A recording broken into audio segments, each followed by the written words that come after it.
Your nafs never inspires you to do good, it's not in that business.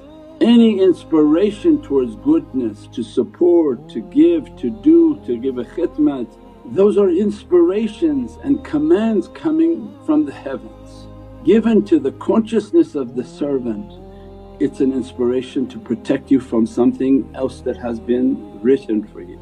And the miraculous nature of our life, if it was to be like a Matrix movie, that a bullet is coming for your head as an example, and this barakah of this path and love for Prophet as if this bullet is slowing down and inspiration comes into your heart, give this or do this or go pray right now. As if you moved to the right and that difficulty went past you.